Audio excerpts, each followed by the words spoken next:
Arsenal versus Brentford, back at home again. And tell you what, this game, it actually concerns me more than it should.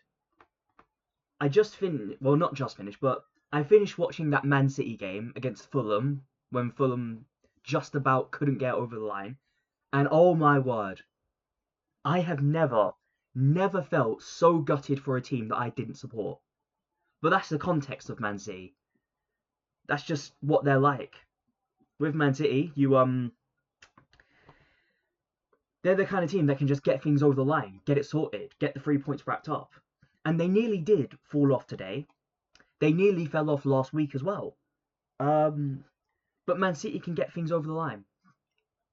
They're capable of it, very capable of it. And that's what concerns me now.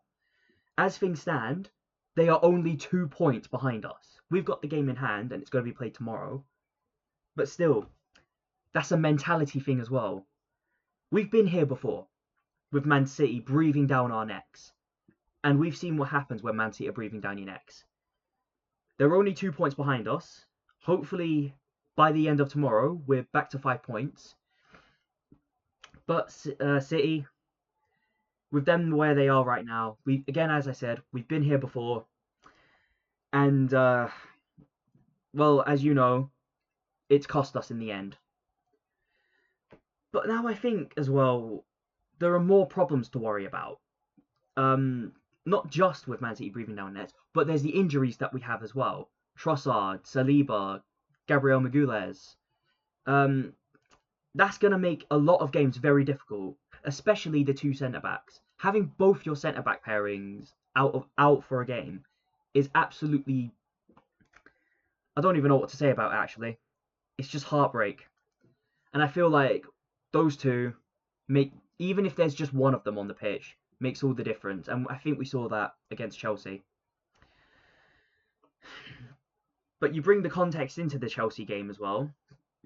We could have been 4 points clear with a game in hand. And that's why the Chelsea result infuriated me so much. And I'm not really sure what to put that on anymore. I suppose you could say it is the players, but it also felt like Arteta in a weird way, actually. Now that I've sat down and I've had to really look at it, we just didn't put that kind of intensity that Chelsea put on us. And you look at other games as well, like Liverpool, like Man City at home, like Sunderland even. Those are games we could have just gone out there, get a result from. Liverpool were not looking good whatsoever that whole game. They weren't looking good the whole season. But we had to play them very early on in the season when they were getting lucky. But you think about the points that we dropped. How many of them did we need to drop? We didn't need to drop points against Sunderland. We didn't need to drop points against Man City at home. We didn't need to drop points against Chelsea. And we definitely didn't need to drop points against Liverpool. Realistically, we could have been absolutely clear of everyone at this point. It wouldn't have been close. But sometimes with Arsenal, that's just how it is. Now, as things stand, as I said, we're still top of the league, still 2 points.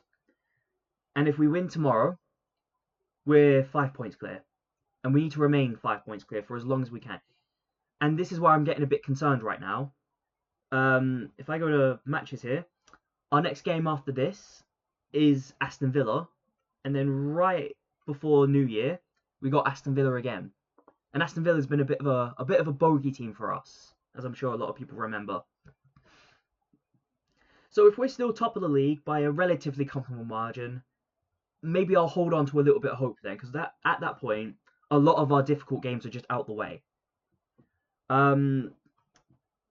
But we need to remain consistent, and we need to take it one game at a time. And going back to match week 14, Arsenal versus Brentford. Now, Arsenal, as I said, we have those injuries. We're hopeful that they can come back very soon. I'm especially hopeful for Saliba and Gabriel. I still don't know anything about Trossard, if I'm being honest. But we're hopeful that Saliba might be able to make the game. I understand he might be a bit of a doubt, but I don't want to say too much. And Gabriel, we're hopeful that we can have him back by at least the end of the month. And I think we've missed these two. We really, really have missed these two. If we have those two against Chelsea, I think it's a different kind of performance. But here we go anyways. Arsenal and Brentford.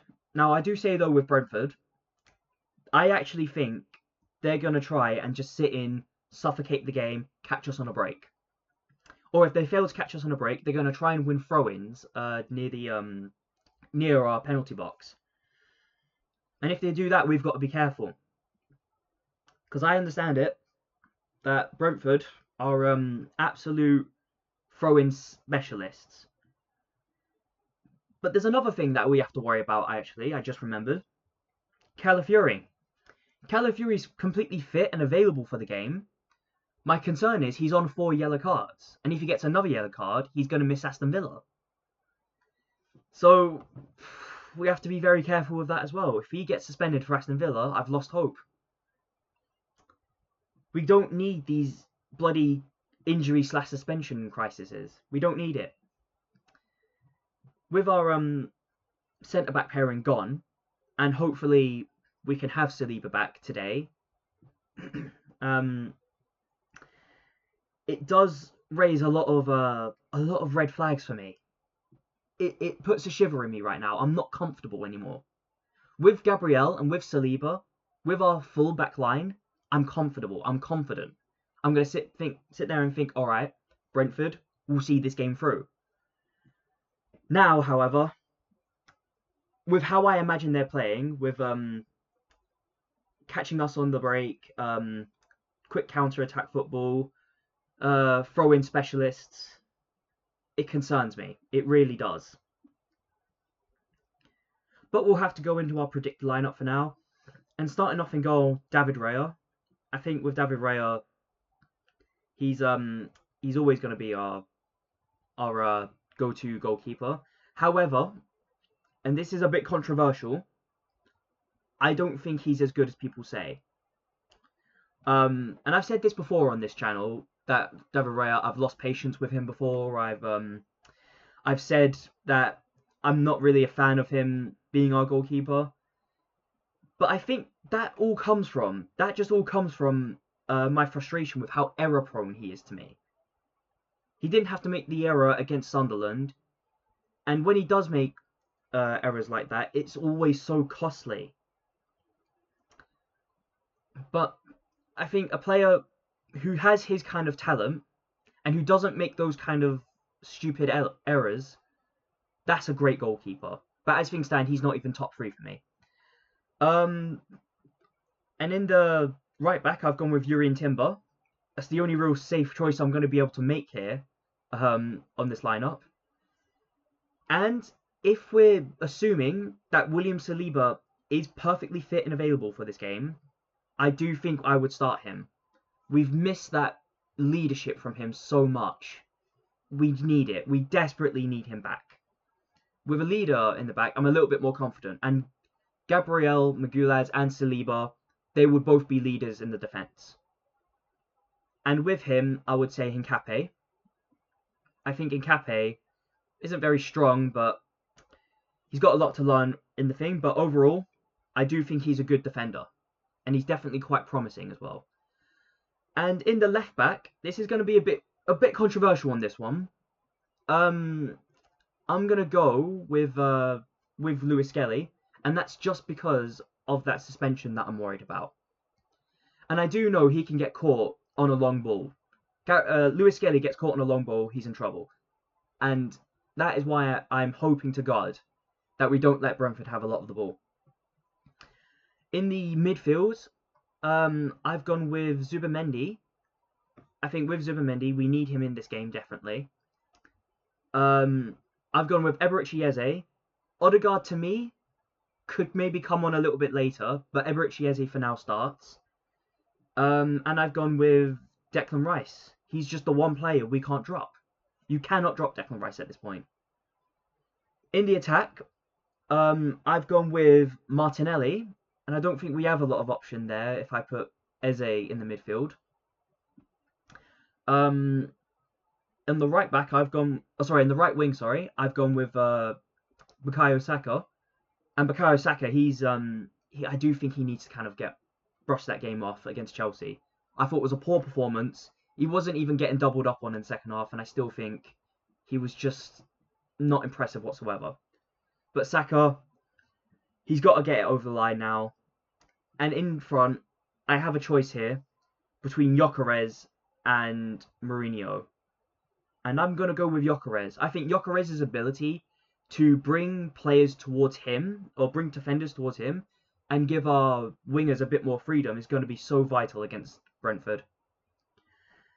But let me know what you think down below. Like, share, and comment, and please do subscribe. It really does help out the channel. And I'll see you for the match review for Arsenal versus Brentford. Goodbye for now.